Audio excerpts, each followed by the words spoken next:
उठ उठ गौरा बेटी आंगना बार, अरे आंगना में लोटल बाड़े गेहूँ माना साप हो, अरे आंगना में लोटल बाड़े गेहूँ माना साप हो।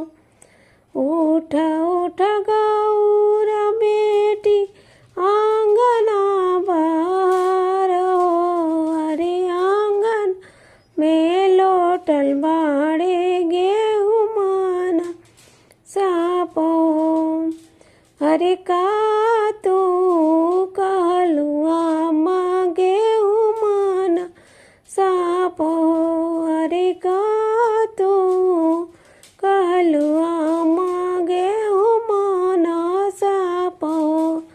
अरे पापा के खोजल कहाँ वे स्वामी जी हमार हो, अरे पापा के खोजल कहाँ वे स्वामी जी हमार हो।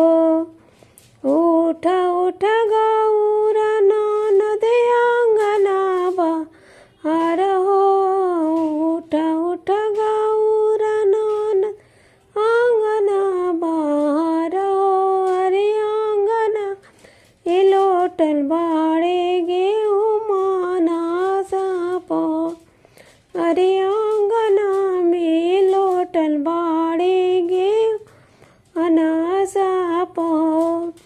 का तू कहल भाभी गेहूँ मान साप हो, का तू कहल भाभी गेहूँ माना साप हो, अरे भैया के खोजल बरवा स्वामी हवन हमार हो, अरे भैया के खोजल बरवा स्वामी हवन